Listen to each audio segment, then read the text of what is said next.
Alright guys, welcome to the first Godfall guide of mine, and it's gonna be an ailment build. It's incredibly strong, even as a newly deemed 50 like I am, with barely no gear, it's very strong. So basically what we're gonna go over is the equipment, the skills, and how to build this build. Like how does it work and why does it work so well? So to be able to do that, we need to go into ailments, and we need to know what ailments are. And basically ailments are damage over time effects that can be inflicted when you deal damage to enemies. You can increase your chance to inflict ailments through abilities and equipment. Each type of ailment can only be inflicted when you deal damage of the type associated with that element. And all of the elements are basically the same. Bleed is no different to ignite, poison, chill, shock, or curse. They all do the same. They put a dot, a damage over time on the boss or the mob, and just does damage over time. So every single ailment is the same. I am going to show you a fire ailment build, but it's absolutely the same with all of the ailments. So you can do this same build with poison, chill, shock, curse, and bleed. So let's go straight into the equipment.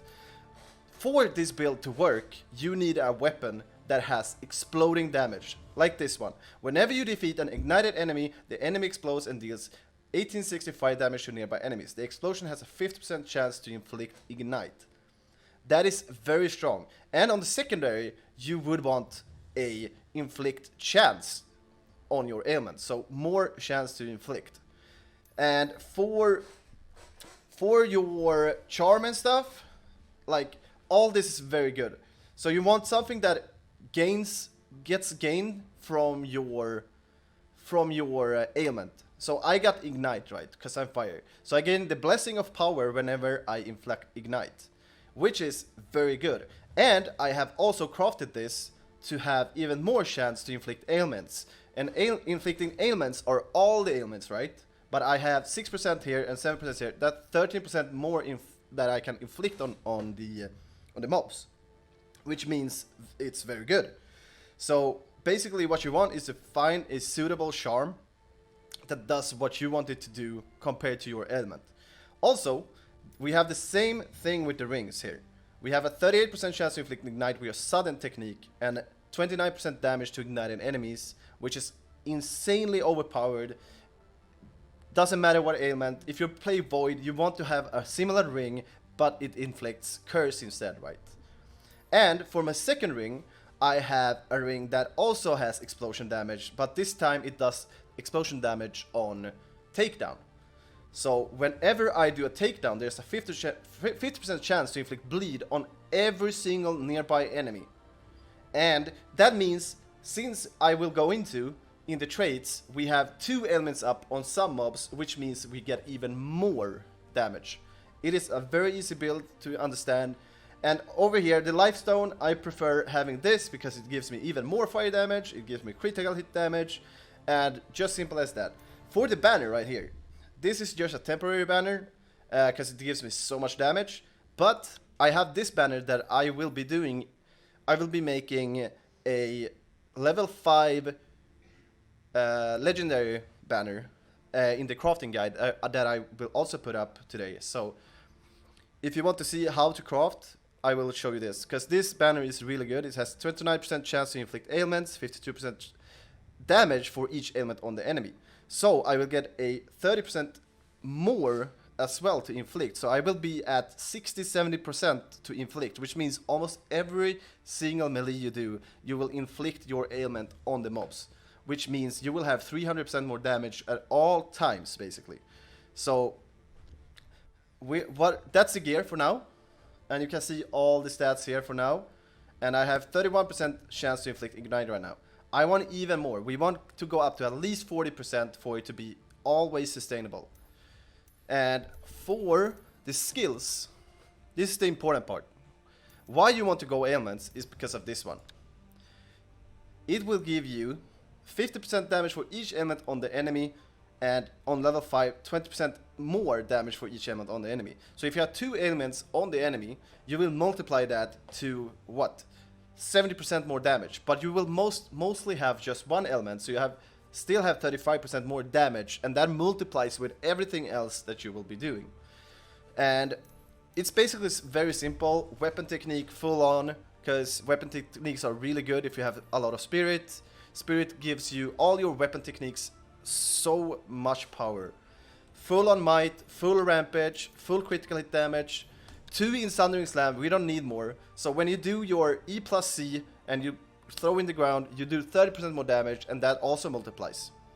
We want Vitality, we want Soul Shatter, critical hit chance, all stats, takedowns. 1 in Finesse is enough, we don't need it. Takedowns is a very good one. Level 5 takedown means if you kill someone with a weapon technique, you can perform a free takedown. He doesn't need to be knocked down or anything, and it does so much damage on bosses. It can do up to 80,000 damage on bosses on level 50, which is insane. And the weak points is very important to have 4. The 5 is not necessary because we already have explosion damage on our weapons, so it's fine.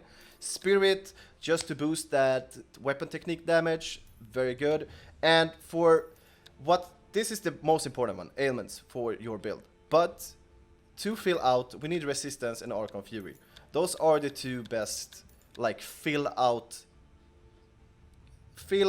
talents, I guess. You could also go weapon timing and breach if you want to, but I do recommend this because weapon timing is bugged right now. It doesn't work as intended, at least not to me. And breach is not like sustainable damage. It's not there all the time. It's just a part of the fight you do. It's not up all the time, just like resistances are, or ailments, or Archon Fury. Archon Fury is not there all the time either, but you know what I mean. And that's basically it for the talents. It's very easy. Now, to the most important part about this build, it's the augments. These augments, let's see, I have a level 46 augment. I have a 48 augment. But, look at this. What does it say? It says 28% damage to ignited enemies on this one. We have 28% damage to ignited enemies on this one as well. And what is the primary on this? Each consecutive enemies hit by your shield throw takes an additional 53% damage. We don't care at all about that. You shouldn't care at all about that. You should always only care about the secondary, because it will give you so much more damage. So here we have 29% damage as well. And on this one we have 50% fire damage, which also multiplies our damage.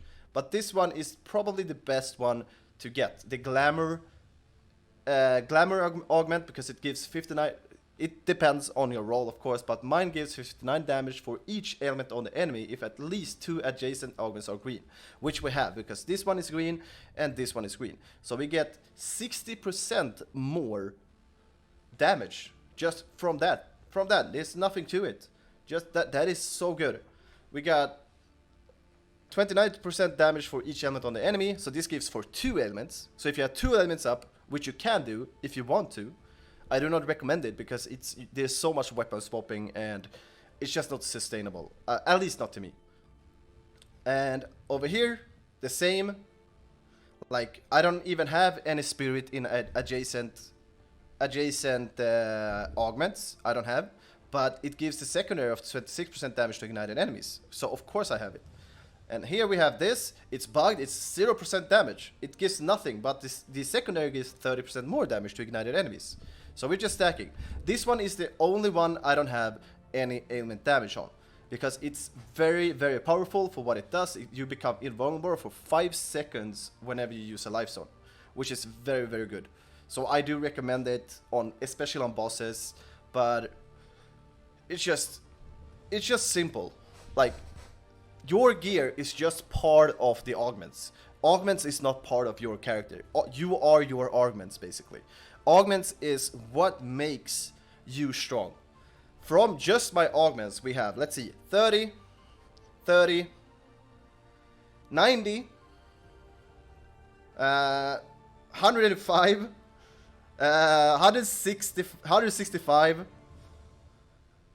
165, 195, what else? 195, 220, and 250% more ailment damage just from my augments. Do you understand how much that is? That is so OP. So if we want to go into it, with your equipment, if we go to our gear, how much fire damage do we get from our gear? We get basically no fire damage, no ailment damage from our gear, right? We only have inflict here. We don't have any percentage except for this one, right? This is the only one. The ring, there's only one ring that does this as well, and it's this ring for fire. For other elements, there are other rings, and yeah. So I have basically at least 280% damage to ignited enemies, 280% multiplier, and it multiplies with fire damage, it multiplies with everything. So basically it's thousands of extra percentage of damage, which is insane. And with the banner that we're gonna do in the crafting guide, it's gonna be even more insane. Basically, what I'm saying, you can do this with all your ailments. If you want to go void, you can. You just need to find the appropriate weapon for it and the appropriate augments. So if you want to go void and you want curse damage done on cursed enemies, that's what you want. If you go curse, if you want to go shock, that's what you do. Like it's all the same. There's no different. It's all the same, and it's very simple. I will show you right now how this build plays in just a regular trial and how insanely good it is. So thank you for watching though. I will be playing a clip right here with me just going ham and with explosions and damage in the trials. If you like the video, please consider following and subscribing to my channels. I'm on Twitch, I'm on YouTube, I'm on Facebook Gaming as well. Yes, Facebook Gaming, that's right. So I'm basically everywhere. And don't forget to watch my crafting tutorial. It's coming up as well. And that's it. If there are any questions, I'm more than happy to answer all of them in the comments below. And yeah, have fun watching this clip, and see you in the next video. Thank you.